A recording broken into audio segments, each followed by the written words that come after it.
Welcome everybody to our the first of our HTA port series. I want to thank you guys for taking the time to be here today. Give everyone a couple seconds to get all logged in.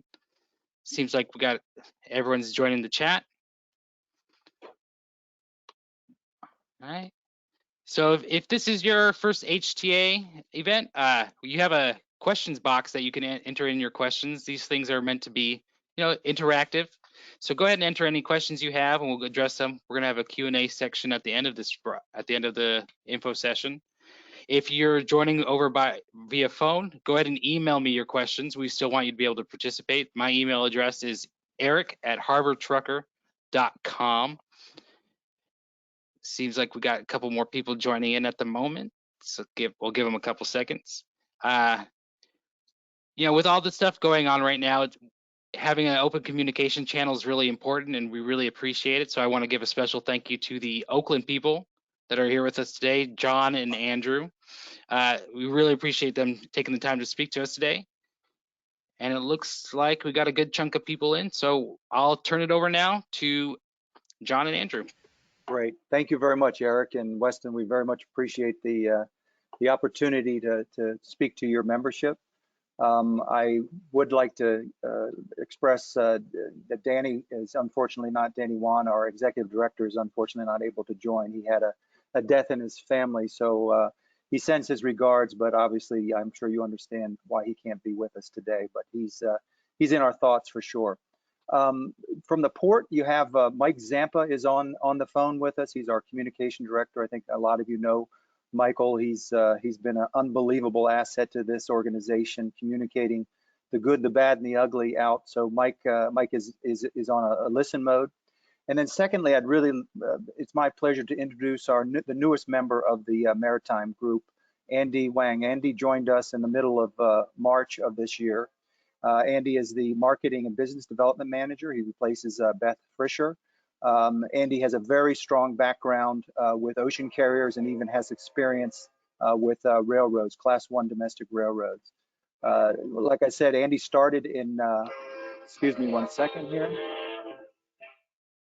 Everybody's familiar with that sound. Andy started middle of March. On his second day of employment with the port, I sent him home. Not because he was a bad boy, but because we had this great situation here in front of us here.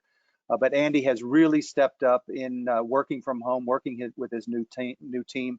And it's very difficult for, as you can imagine, to start a new job and your boss tells you to go home and work from home and learn all the ropes on your own. So Andy, thank you for your great support and leadership through this difficult time.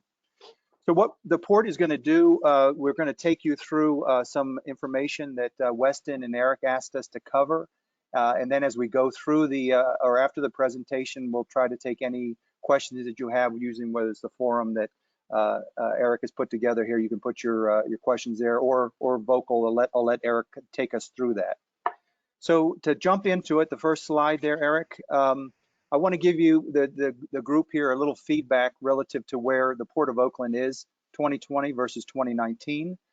If you look at our calendar year for the Q1, you can see that our imports are down 3.6%. Probably no surprise there relative to what's been going on. Really, March was the year that impacted that the most significant, and I'll talk about that a little bit. But full imports are down about 3.6%, but our exports are up about the same amount, 3.7% for the first 3 months of Q1. So we're basically flat compared to the previous year. If you look at March of 2020 versus 2019, you just look at that 1 month, full imports were down about 10.3%. So that's the big number, right? Full exports were also down. They were in March 2020 versus 2019. They were down by about 5%. So overall, our total loads were down 7% for the month of March 2020 versus 2019. So probably really no surprises there. We had impacts from the China impact of the closures, then obviously our impacts here of slowing down on purchases and things like that. But this is really was the beginning phases of fairly significant changes for us. If you look at 2020 and 2019 of the destination countries for the export, China, no doubt for March was down 18%. But Conversely, Japan was up almost 18%, and South Korea was up 31%. So there's good and bad across the board, but that was the very beginning. Our exports were strong to those two destinations and weak to China because of the situations they had there in the month of March or leading up to the month of March. If you look at the March 2020 of the commodities specifically for exports, edible fruits and nuts were up 11.2%, and a lot of the HTA members are, haul for those important segment for the Port of Oakland. And the meats really was off the charts. Our meat exports were up 38% in March versus 2020 versus 2019. Our loaded ratio is currently running close to our historical average. As you know, the Port of Oakland is a fairly balanced port in terms of volumes and loads. Our historical averages are almost 50-50. So year to date, our imports are 48% and our exports are about 52%. So we're still very balanced. Okay, if we go to the next slide. Some of the agenda topics that the membership was asking for, obviously the leadership changes. Chris, we lost Chris the end of last year, our really solid leader here at the port. And I announced I'm leaving just a couple of weeks ago. So I can tell you where we stand with the process. I know there's a concern by people as far as having the right person come in. I can tell you that I'm involved in that process. We've engaged a external headhunter. That person is very, very engaged. That was about 3 weeks ago. I think they contacted the individual the week that I notified Danny that I was leaving. I'm very impressed with the initial discussions I've had with that person as far as the potential people that have interest or that we're targeting to talk to about this job. The job was posted, I think it was last week, it was posted publicly. I've had discussions, as I said, on 3 different occasions with the headhunter. I've been asked to be a part of the selection committee. And I can tell you that some of the names that are out there are maritime people, and I'm confident that this leadership team here will select somebody that you'll be happy with and that will represent the stakeholders, all of the stakeholders in the port. But obviously time will tell. But I can tell you that process is ongoing, and they have it to try to close the process as quickly as possible. We might even start the interview process as early as next week with the external committees. It makes it a lot easier when you have this video method to do it. We can't meet and interview the people face to face, but we'll use Zoom or webinar or whatever process, and that makes it so we can probably ramp this up much faster than we would normally do. Normally, this kind of process would take probably 6 to 9 months, but Danny is committed to do this as quickly as possible. Time will tell, but we'll see how quickly that process goes. My last day here at the port is May 8th, so I'm fully committed to make sure that I give my input to that process the best of my ability, because I want this to continue to make sure that the Port of Oakland is here for you, the trucking community, but all stakeholders. COVID-19 update. There's been a lot of start and stops in the Port of Oakland relative to some of the processes that we had, with the labor and setting things up. But I can tell you there's been some really good developments back on, it was an agreement back on March 22nd between the PMA, the employer, and the ILWU on actually how the process works with cleaning of the equipment and the protocols. There's a very set protocol. I'm looking at that communication now. It's a very detailed set of protocol that all of the terminal operators are following now, and following without really any pushback from the terminals. There's been a couple of hiccups there, here and there, and I'll mention 1 or 2 of them, but for the most part, there really has been very little negative impact to the business. There was one case that I'll talk about after the second series. So the protocol as far as cleaning the equipment, that's been in place since March 22nd, that both the labor and the management have agreed to and are following, and I think both parties are happy with that, basically following the CDC guidelines, but as it relates to the equipment and the people coming onto the port and protocols associated with that. Then there was an agreement that was struck on March 26th, about 4 days after that one, on the protocol for handling any suspected or known cases of the COVID-19. That's a much more detailed process. It's a 10-point process, but it was agreed to by both the management and the union relative to how that would be handled. We've had very few cases that have been reported in the with the membership or with people working on the ports. There's been one case I know of an individual that worked at the TRAPAC facility that actually contracted the virus. We think he contracted it outside of the port complex because he was hadn't reported to work since March 16th.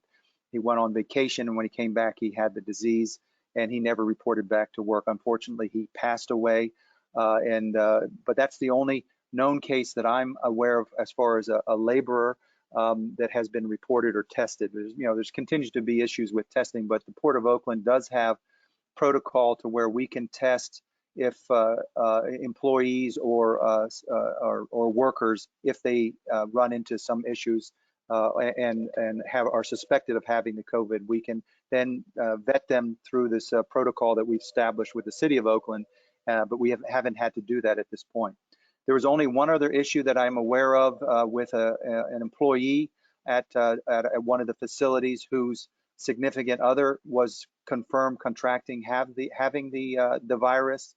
As soon as he was told about his significant other, then he was quarantined. He was quarantined for 14 days and subsequently is back at work.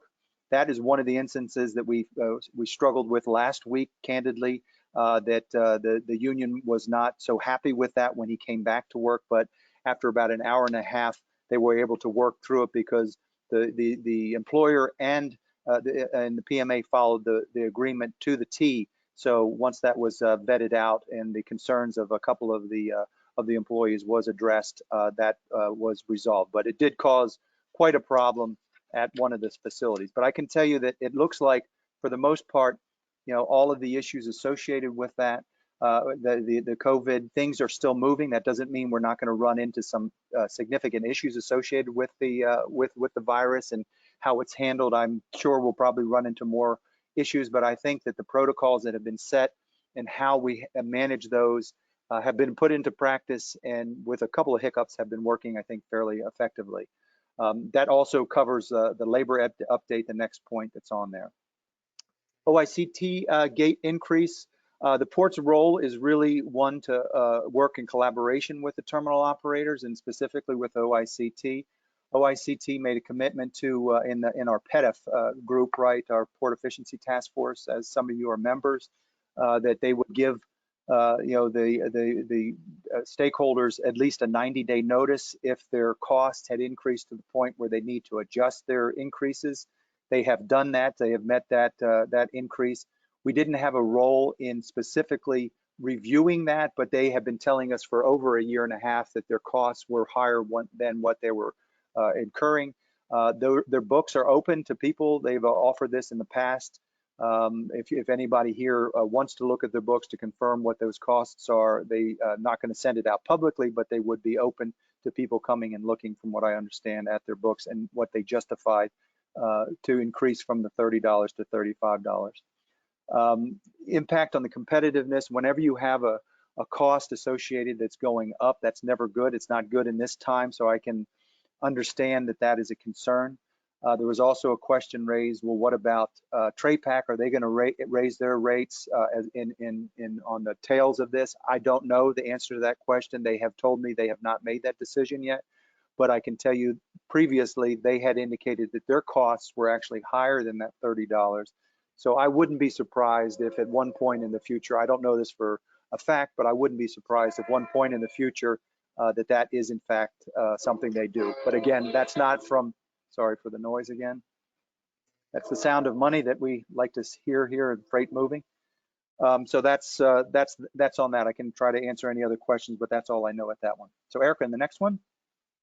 So I think a big point is that of interest and concern to everybody is the blank sailings. Our May blank sailings are coming out from the carriers on a daily basis. It's changing. I mean, from one day to the next, we have increases to the blank sailings, and then the next day the lines will say, oh no, we're reinstituting one or two of these. So it's up and down.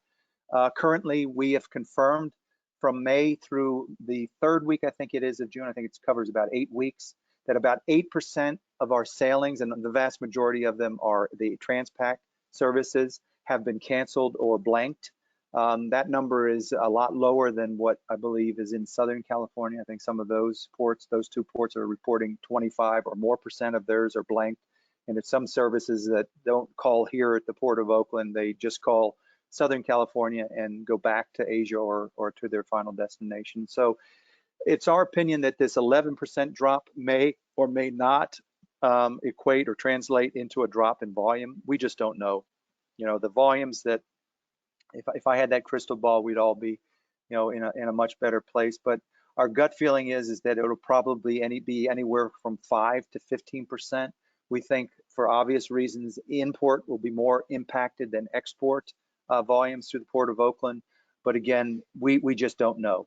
Our load factors per vessel have increased over almost 30% since 2016. We think that will continue to go up. Andy had mentioned to me that, you know, one of the carriers from his previous recent exposure with the carriers, they had additional capacity on those vessels, so they thought that they would be able to load more on both the inbound leg and the export leg of the remaining services, the 90% of the services that will remain through the third week of June. So I think that's an upside if the volume is there.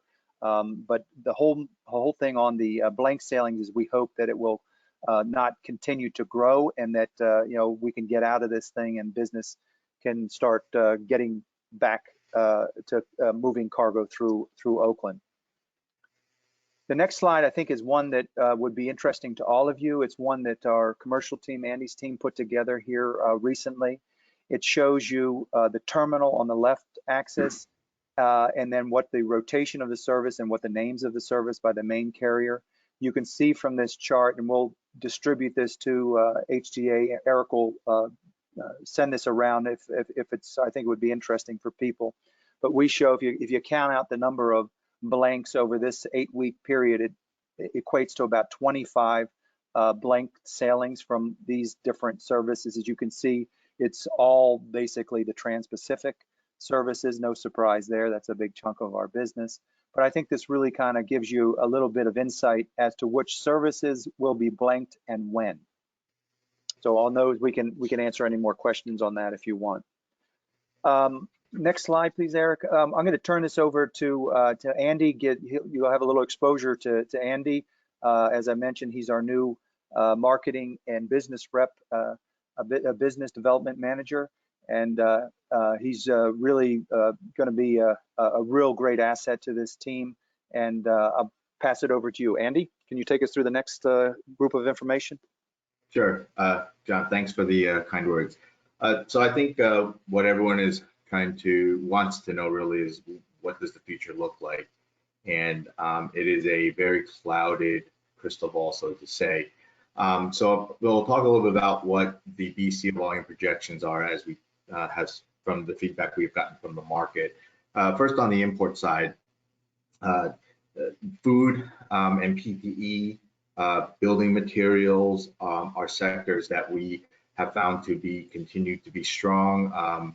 Believe it or not, an interesting is bicycles. A lot of people are buying bicycles now to ride around in the afternoon. So we have seen a uptick in sporting goods, so to say.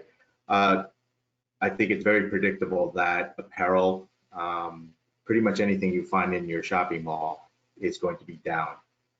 And that is just the complete lack of demand. We know that some of the importers have closed DCs, which has created a situation where they either can't receive containers, so they're either taking containers off the terminal and storing them at trucker yards or at the DC, and at the same time sitting on chassis, or they're not picking them up and they're sitting at the terminal. As of today, we are not hearing any congestion. I think there have been measures taken by the port to offer up additional space just in case there is a surge of demand from that perspective. So we do have plans in place in the event that we do see a spate of containers not getting picked up. On the export side, across the board, we have seen strong exports. And for May, we are seeing some sectors slow down a little bit. We're hearing from, for example, cotton shippers saying that because apparel is so weak coming inbound, there's now reduced demand for cotton going outbound. We are hearing that with some of the projected void sailings that shippers can't get to certain destinations that they need to because there's no service available during that week or during the whatever period of time window that you need to ship. So we do believe there'll be some impact on export, not necessarily from a demand standpoint, but from an ability to capitalize on that demand. Expectations versus other ports, I think one of the most fortunate things is that Oakland is a balanced port, which means that the boxes coming in will be utilized as full export loads going out. One of the concerns, though, is that as carriers are projecting out, 3, 4, 5, 6 weeks into the future based on their normal turn time and what their load factors are coming in, we may see some shortage of equipment because containers will be sitting out at DCs a little bit longer just because the DCs have been closed, and there's no way to really get a clear number or a magnitude of how long those containers will sit. So as of today, we are hearing a couple spot shortages from carriers on the dry side. On the reefer side, we are seeing a little bit more widespread. I would say probably about 4 carriers we have heard of have had some shortages on the reefer equipment. So, with reduced volumes coming in from May, we may see potentially a little bit of a tightening on equipment for May. So as you talk to your shippers, make sure that they are being flexible, working through multiple carriers or with forwarders that have access to more contracts so that they can spread the risk around, whether it be services or equipment. Last point about returning to normal, I think it's, I was thinking about this question, and I don't know if the normal that we've been used to is going to be the normal as we move forward. I think the distribution model for many of the larger retailers in America will significantly change. We will see a shift of buying habits move away from the retail stores to online. So we may see retailers moving their distribution centers to more central locations to be able to access more markets with fewer distribution centers.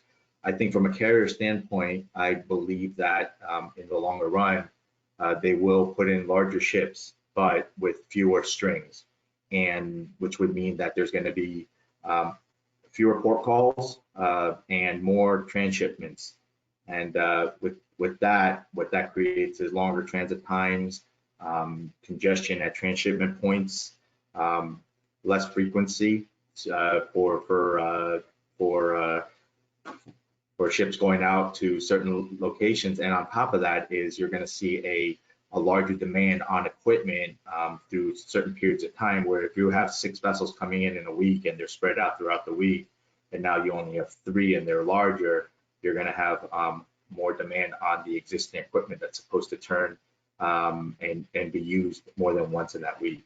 I think the other thing too is that you're going to see some shorter earlier return dates, and you possibly might see shifting of cuts as the carriers are trying to keep the vessels on schedule. And I think many of the exporters right now are seeing some difficulties with regards to this, and I think that will continue.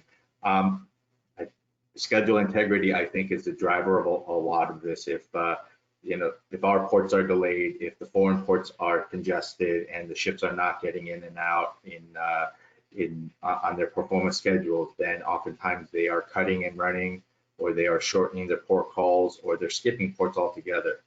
And again, I think there's going to be a lot of disruption in the market, and I believe that the shippers need to stay flexible.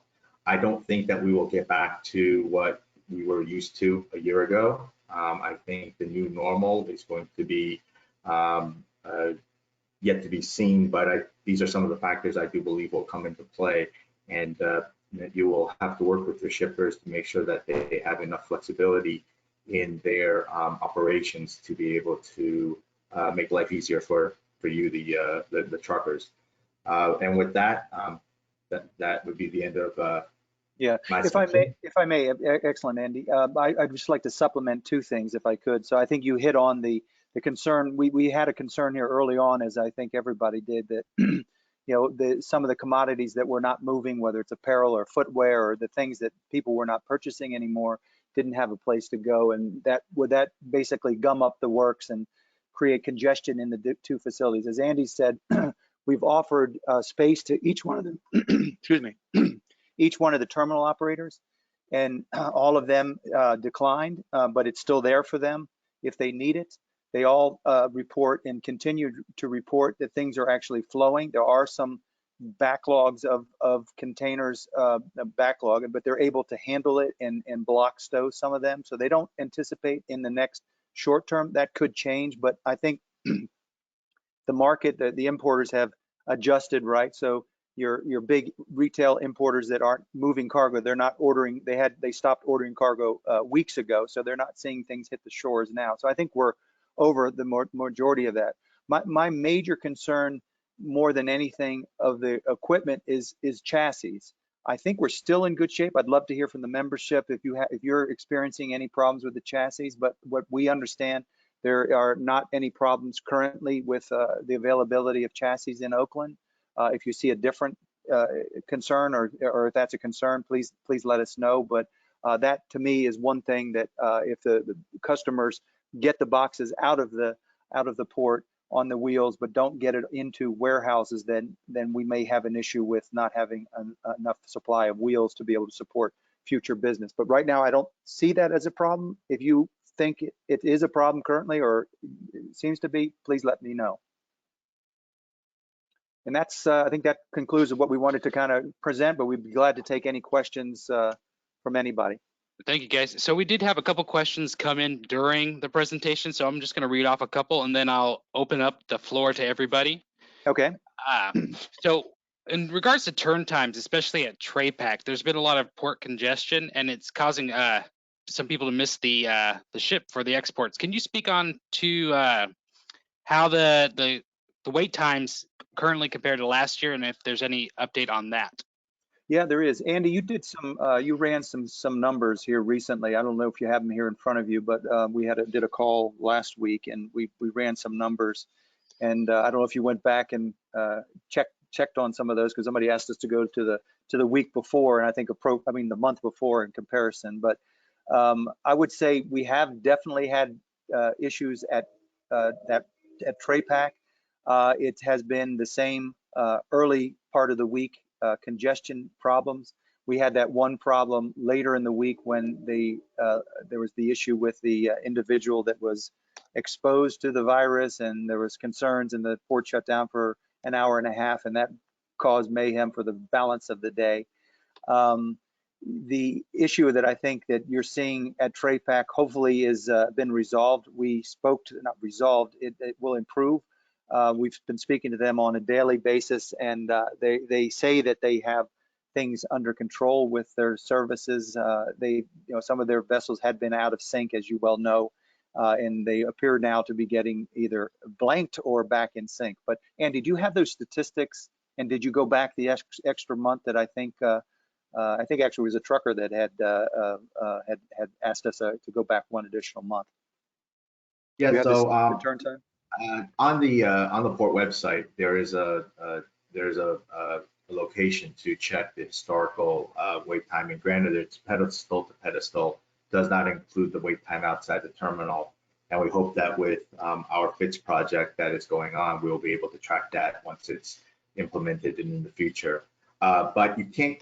The data only goes back to the beginning of 2020, And January at Trade Pack was an hour and 13-minute turn time. It went up to an hour 24-minute turn time.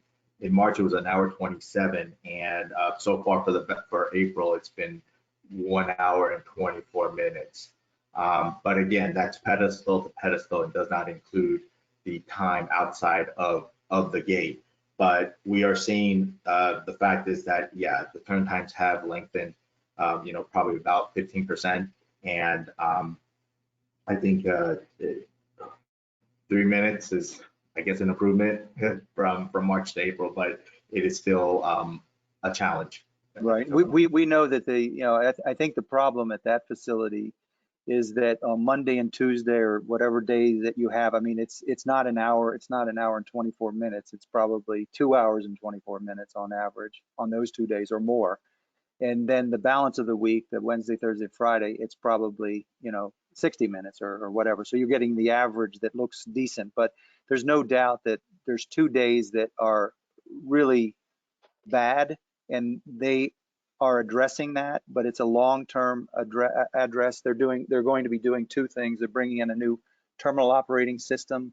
They're going to go to the Navis system, but again, that's something that will take time to implement. It's a year period, but it's a good system, and hopefully will be a better system for the trucking community to be able to have visibility.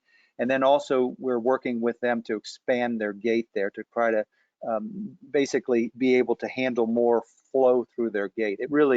It turns out that unfortunately that brand new gate, it was really under the capacity was not as much as it really should have been for the peak and the way that the vessels are now. If you have average of averages through the whole 7-day, 5-day work week where you can bring your loads in and out of that gate, it would have been fine. But they're peaking on those minimum 2 days a week, and that's where the problem is. And I know it's a pain point that we have to find a solution to. And Andy, I think that's something that we need to continue to harp on and work with our partner at Trade Pack in order to find a solution to that. So I hear you, and it's not something that that won't be looked at moving forward. Hey, this is Weston. I just want to chime in because we do track, Andy, turn times going back several years, including a queue. And so I'll get you set up for a webinar so you can see how we do that. But just from a rough query, we're showing on the daytime April this year versus April of last year for Trade Pack that they're up about 25-30 minutes on the day shift, and they're up a little more than double on the night shift. We saw it go an average turn time around 99 minutes so far for the month of April, up from about 72 minutes last year. And it was about 42 minutes nighttime, and that went up to about 96 minutes nighttime so far average for this month. But I'll send you that stuff because maybe we can work together to make sure we're getting the right data and we both agree on the KPIs that we're getting. Okay, perfect. That'd be great. Thank you. All right. So we also had a question about reaching out to the steamship lines regarding to spreading out the services for cover blank sailings and kind of minimize the terminal congestion. And if there's been any talk about being able to get them to adjust cutoffs and spread out import pickups. Do you think that the steamship lines would be willing to work on this with you? What do you think, Andy? So the driver of it, obviously, with the terminals is where the terminals have the berthing windows. So the terminals, their interest is also aligned with everybody else's, which is to make sure that the vessels will work at a time when there's equipment available. So they do spread out the vessels. And then what happens is there's obviously negotiations because there's a certain number of ports and they have to meet the same, they have to negotiate berth windows at every port that they call. So it's a negotiation on top of additional negotiations. Theoretically, when everyone is on pro forma, things should go smoothly. But with, in the winters when you get the storms in the North Pacific and everyone's delayed coming in, and then in the holidays and foreign ports are congested or our West Coast ports are congested too, that's where the difficulty arises. I think if at the end of the day, honestly, if everybody would just stayed on schedule, the congestion would be tremendously better than what we see today. It's just, unfortunately, when you look at Asia, it's Busan, it's Shanghai, it's Ningbo, it's Kaohsiung, and Hong Kong, Yantian, and Singapore. Those are the 6, 7 ports that everyone has to call to fill up their ships. And when one thing goes wrong at one of those terminals, literally it backs up every string, because every service going to Europe, intra-Asia, and Trans-Pacific and South America runs through at least 5 of those 7 ports, because if they don't, they can't fill up to make the journey across the ocean.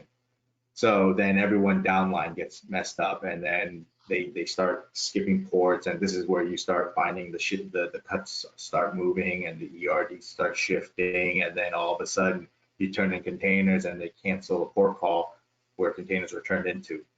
So that would be my answer to a lot of this: is everyone stayed on schedule, we'd be okay. Yeah, and I think it's actually a great question, because I think if you look at where our problem is, I mean, it's at that one terminal, and I think it's you know, I think they do bunch up, right, and that's what causes this issue. I mean, it's almost like clockwork. Even you know, Monday and Tuesday are really very, very difficult. So Andy, I think it wouldn't hurt us to reach out to them. I mean, we're only little Oakland, but I think if we could work with them and communicate that, obviously the BCO, the trucking community, you know, the terminal even is suffering from the base on how they're setting up their services. I think we can try to take that on, Andy. I don't know how successful it would be, candidly, but I think it might, you know, we can focus on the services that call there, and see if there's any way we can try to work with them and suggest to them for better services to their customer, and to have a more fluid situation in the Port of Oakland, that would be something that would be a good idea to look at. So we'll take that on and see if we can talk to the one and others that call there, and what we can do with them. Any other questions, Eric? Yes, so I'm going to go ahead and open up the floor pretty soon. We have a couple chassis providers in the webinar today. Oh, good.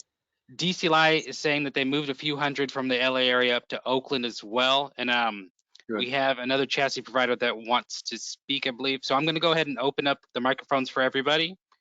And if you're not speaking, go ahead and mute yourself. But Corey, I think you had your hand raised. Yeah, this is Corey Matthew from FlexiDan. John had mentioned wanting to understand the chassis concerns for current. I can tell you that right now we're not having any issues with supplying of chassis.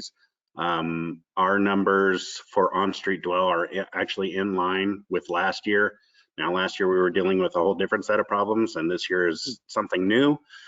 But yeah, we're not seeing anything different. Last year, we had a decline in dwell time right about the beginning of May, and it started to really go down until peak seasons began last year. I don't know if that's what's going to happen this year.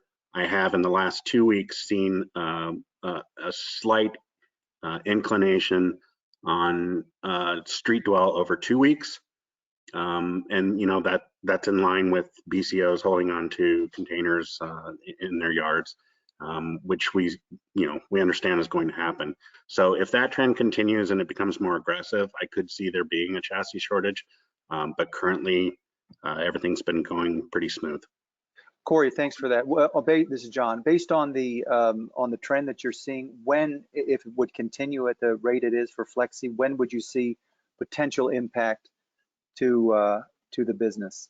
So we have approximately 8,000 chassis in the pool.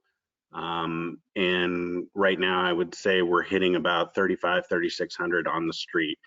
I would say if we got over 5,000 on the street, that's where we would really feel a pinch. I think everybody would start feeling a pinch at the terminals in regards to supply.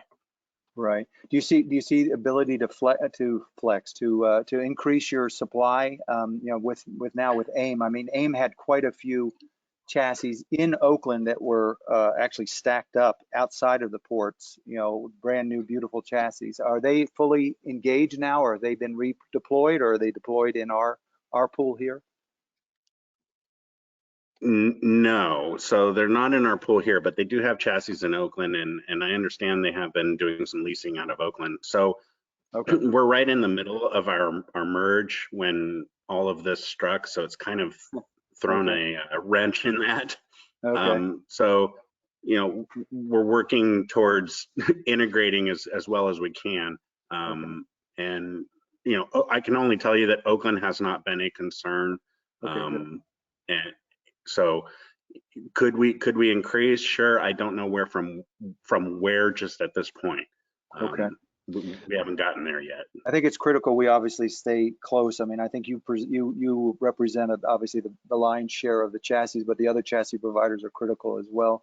So I think we just need Sure. to make sure we keep our pulse on this. And if you see things starting to change, then maybe we can engage the truckers or the BCOs or others to see if we can overcome this, because we can't have a lack of chassis as an excuse for this situation. Understood. I think Scott Taylor had a comment about chassis as well. Scott? Yeah, no, actually, my question was on a little bit different, Eric. Chassis, right now we don't have any problems with chassis.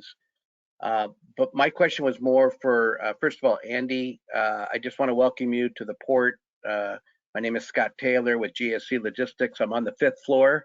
So if you need to find me, I'm just one floor below you, but welcome. And I just wanted to mention to you that I had a conversation with Eric Naprala earlier today.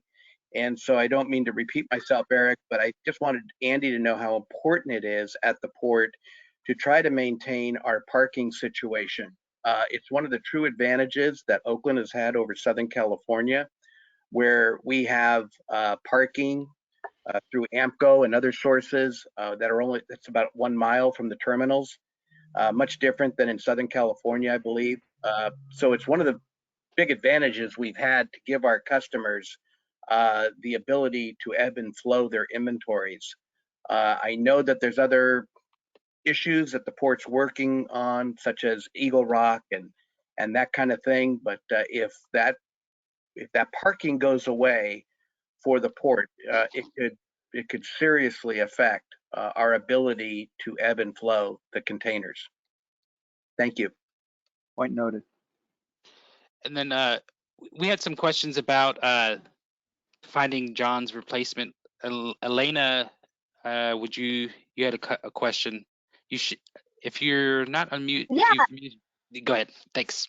Yeah, I'm here. Can you hear me? I guess Yes. you can.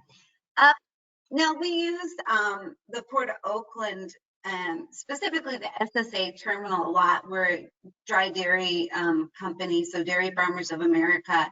And we have a big facility out in Fallon, Nevada. And we've just really enjoyed using the Port of Oakland. We continue, that's kind of the natural gateway out for our product from the Fallon, Nevada plant. And just curious, John, what advice would you give to the person replacing you on what you think, hey, this really worked well, and you know what, maybe this would work better?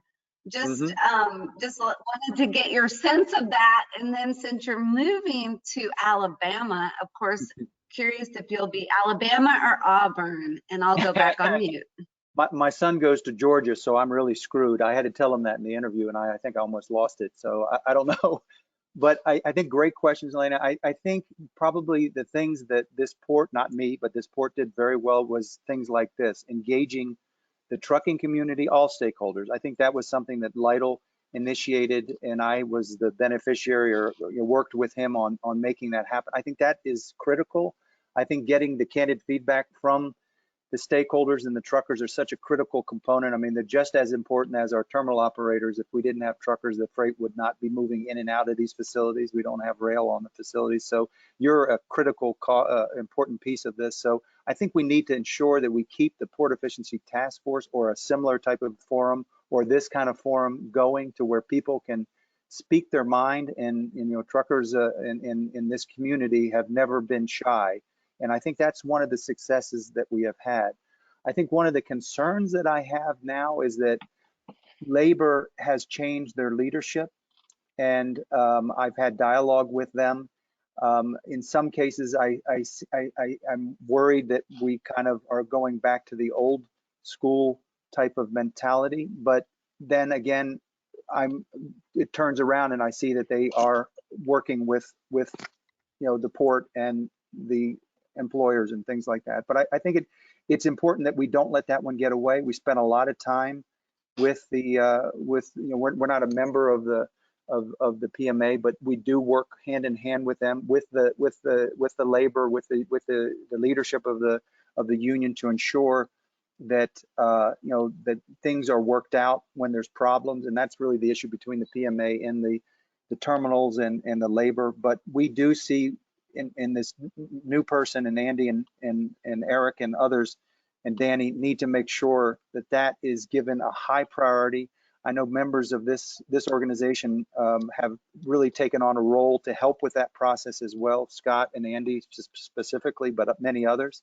And I think that's very important, that we can't let that get out of focus, because Oakland historically has had a bad reputation in that vein, and we don't want to go back there. We can't go back there, and I just am a little concerned about that, and I will be telling my the person that replaces me that that's got to be a big priority for them. So I hope that answers the question. John, there's also a Thank question. you. I appreciate the answer. There's also a question that came via email regarding the person recruiting for your replacement. How is he selected, and what is his background in relation to the port? And has he ever participated in any previous selection processes for the Port of Oakland? Yes, it's a woman, which is a good thing. It's Shay Harding. It's Sue DeVanche is the headhunter.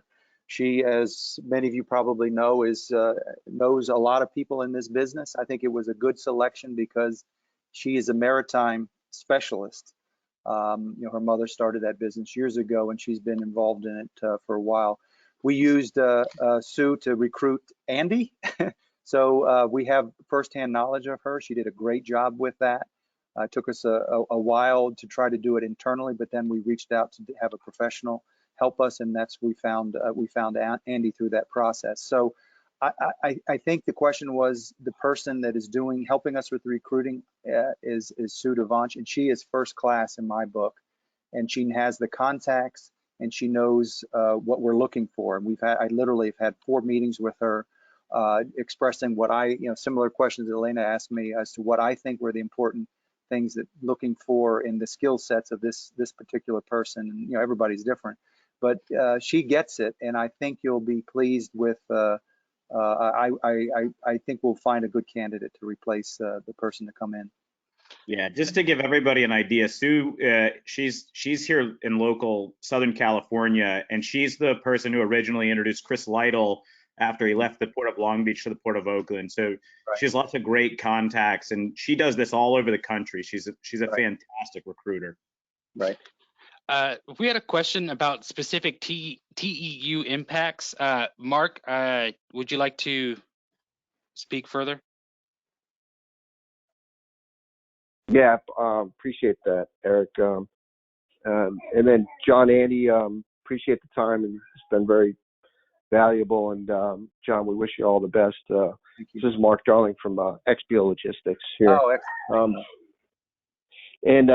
So the question I had was, probably just put in perspective the information in the blank sailing from port stakeholders, obviously us being one of them, is extremely impactful. It's very helpful, proactively, and just actually, what's going on from an overall business standpoint. We use it for our customers, our own business, ocean carrier discussions, and a lot of factors that come into it. So the information has been phenomenally helpful.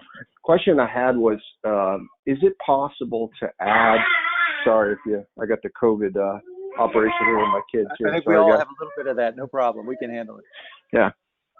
So they're chasing me now. Sorry about that. Really apologize. So the question was more related to TU. Is it possible to provide us like a column, or because I've seen all the information, would it be possible to add a column what the average TEU for each one of those vessels are? And then when we know when one's blank sailing, we know what that actually TU impact is as well. I don't know if that's possible. So we can definitely. Yeah, it's a good, actually probably a good metric. We can definitely give you the size of the average size of the service, right? So we can give you that, and then we probably can give you the average lifts on that from previous years, right? It fluctuates obviously, but and from week to week it can fluctuate. But we can certainly give you the size of the vessel, and then let me check to see if we can get you what it's been averaging over, a period of time. I don't know, last 3 months or something like that. If that would be helpful, I think, Andy, we could probably deliver that, right? Yeah. So, okay, Mark, we'll add that to this. And I think this is a document that if you find useful, and it sounds like you do, but I'd love to hear from the other members through, Eric and Weston, we'll be glad to supply this because it is something we monitor and we will continue to monitor. All right, so good suggestion. Sorry. I'm gonna open up the microphones for people to speak. You should, if you've muted yourself and you want to speak, go ahead and unmute yourself. All right, so if anyone's got a question, go ahead. Everyone at the same time. So, yeah. But this one is cool. My mom just can use it. Sometimes she has little audio issues, but other than that, it's cool. Yeah. So, yeah, it's cool. I think that wasn't for us. If you got a question, go ahead and raise your hand. If you're not able to speak, or if you're having trouble, go ahead and send me an email at eric@harbortrucker. We did get a question into the chat that says, regarding those vessel dates, if they can't change, will they open up the dates for the receiving and sorry about that. Open up dates for receiving exports and taking imports. Will they give some more fluidity to when the truckers can get in? Yeah, this is a question that came up when we met with the AgTC folks. Andy, you had a good analysis on this. Is that something you can address? Oh, yeah, sure. So that wasn't on Andy's day off. Fucking joke. So the depending on the coastal schedules of the vessel, so usually they don't finalize their berthing windows until the vessels get close to the first. Dude, call. Panda Express is just talking shit to me now. But what happens is that How is that not a fortune? They're talking shit to me. if you're not speaking, put your microphone on mute, please. So anyway, what I was trying to say was that as the carriers finalize their coastal schedules, they will start moving the cutoffs around. Unfortunately, sometimes that's about within 7 days of when the vessel is scheduled to arrive, and containers are pulled against original ERD dates. And so that often will create problems. This will continue to happen, and as the vessels arrive early or even arrive late, the carriers will adjust that cutoff. And I'm sure everyone's email's full every day of notifications from carriers for cutoff changes.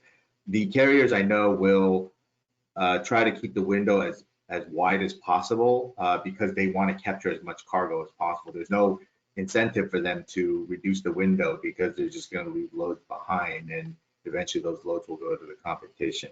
So that is, my answer to it. I know that they are trying their best to try and be as flexible as they can, but sometimes just, needing to get the vessel moving will dictate how it is. But we have heard over the last couple of weeks from feedback from customers that carriers have been changing the ERDs, and in our conversations, we will discuss with them about being as flexible as they can and working with the terminals to be as flexible as they can to keep those windows as open as possible.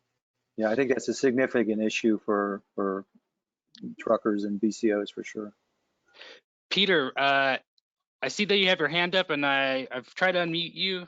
Are you able to speak?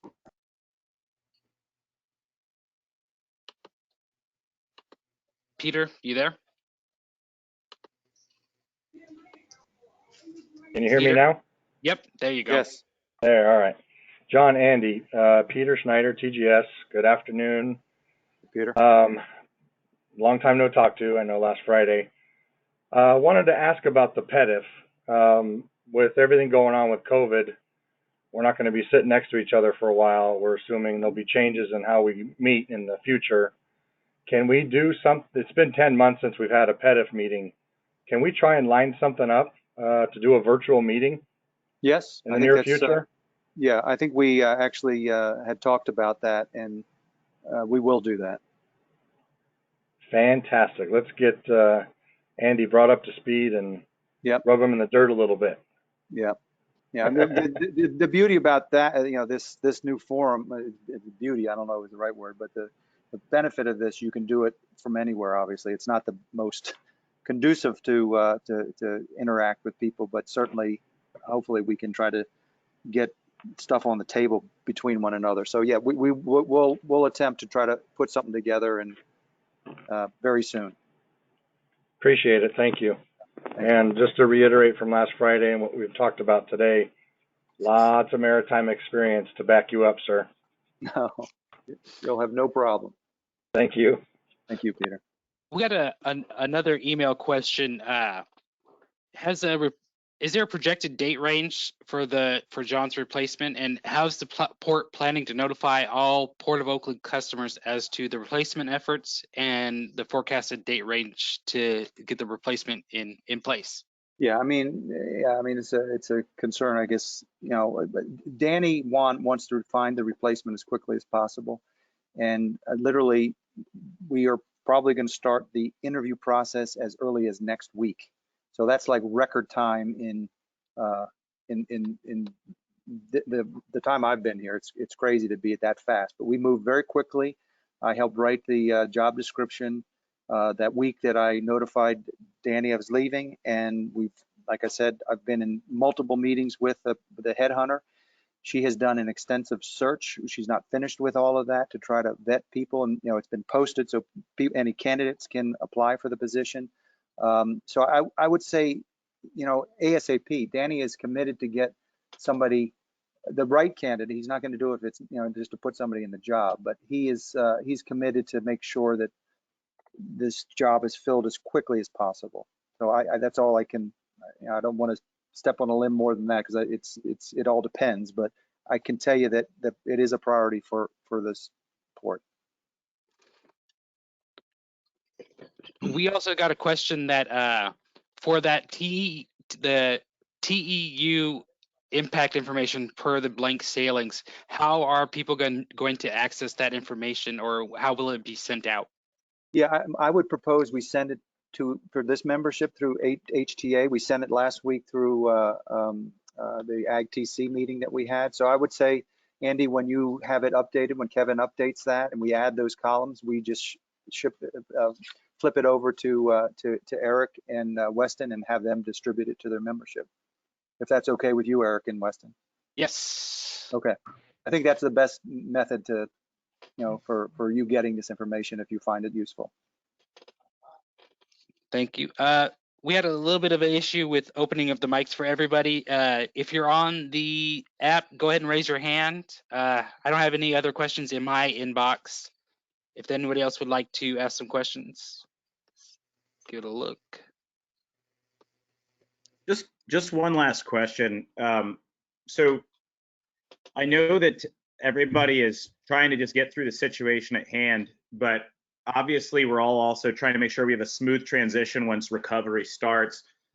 It would be good to know what conversations you guys are having with the city officials of Oakland to understand what their game plan is. I think now's the point where different municipalities are having different positions on opening up or not opening up local businesses. So can you give us any sort of indication on what the local Oakland leadership is saying about when they're looking to open things back up? I'm going to have to get back to you. I have not spoken to them. They've been pretty much following the lead of the Alameda County, and so I can find out for you. I don't know the answer to that, Weston. Thanks. Anything we can do to help, obviously, be a part of that and make sure it's a smooth transition and get information out to our members. Please make sure that we're included in that process. Okay. For Andy, for your edification, we send a lot of blasts out and information via social media and our distribution list. So anything you guys have that you want to get out to the drayage community, or we have all the terminal operators and all the chassis providers and extended folks are also members of ours. So anything we can do to help amplify your voice, just let us know. Mm-hmm. Only thing I can tell you with City of Oakland, they actually have been very supportive because they know the critical nature of this port to their economy, but also to the economies moving forward in the people that are employed here, whether it's the trucker or the worker or all the businesses that this enterprise manages. And they've actually really helped us, offered to us to help do some testing when people have been vetted that they need to be tested. They meet certain criteria when they do the triage, but they've offered, we asked for that and they supported us with that, and they've been supportive with some PPE equipment and things like that because they have really placed a priority. So from that standpoint, as we're going through the crisis, they've been good. I just don't know the answer to what is their opinion as to when they can open things back up. They've been very conservative to this point in time. We had a question from Stephen Baker. Stephen? Yeah, hi, this is Stephen Bader with the East Bay Economic Development Alliance. I actually wanted to just come behind Weston's question and let you all know that HTA has a mutual membership with East Bay ADA, and of course the port's been a longstanding member. Tomorrow we're actually having a meeting, our executive committee, which includes someone from the port's aviation side and also Matt Davis, if he's able to make it, from government affairs. And we're going to have the public health director from Alameda County, as well as the counterpart from Contra Costa County, talking to us a little bit about business climate issues and these very issues. It is true that the public health officials as a group up here in the Bay Area have really held a very firm line and been pretty close about their sort of process, both about how they sort of went into this as well as how they might come out of it. Anything we get around that, we're of course going to be sharing with all of you and through our networks, but just wanted to add that piece as we wrap up. No, that would be excellent. Thank you. And then we had another question of John, where are you going to Mobile and what is your role going to be there? Yeah, I'm actually going to be the director, they call it also CEO of the Alabama State Port Authority. And that starts early June. So the role is for managing their facility there. They have facilities in Mobile, but then also up and down their river system for barges and what have you. It's a different kind of place, as you can imagine, than this container port here. They have a lot of bulk and other commodities that move through there. Actually, the container business is a very small piece of what they do. So it's going to be a big change for me from geographically and culturally, but then in business-wise. But we're really looking forward to it. It should be a real challenge. Well, John, if you need a reliable trucking association to help you out, you just let us know. Will do. Thank you. Appreciate it, Weston. We also got a question from Bryce Leon. I have unmuted you. Bryce? There might be some issues with the audio. Let me go ahead and just read the question. If some of the providers can assist in speaking with the lines regarding vessel schedules to minimize congestions, he says if he's sure a few of us would be willing, and then he lists some companies. I'll share this with you guys, and a beautiful blend of import and export. So getting some more people with you, if you wanted some people to go with you to do these steamship lines and talk about minimizing congestion at the ports. He's saying there's some people that are willing. Yeah, no, I think whenever you have that kind of, if you can garner that kind of support, it always helps. I would propose that Andy and I and Kevin reach out to the one from initially, because I think that's what the biggest issue is, but it can be for all of them. But I think we start with the biggest problem first. And then I think it wouldn't hurt, Andy, if we reach out to Bryce or whomever and solicit their help, because generally shipping lines will listen to the BCO. And I think that's who, Bryce, you're talking about, to give us some background and support and a little bit of gravitas, right? Yeah. Bryce is with PCC, and it might have been Brandon who logged in under his SCAT code. He entered under the wrong SCAT code. Brandon. Okay. But I think it's a good idea. So is there any last calls for questions? It looks like you know, we got them all. So Good. you know, I want to thank Port of Oakland, John and Andrew, for being here and giving us this information. We really appreciate it. And I want to thank, you know, everyone for attending.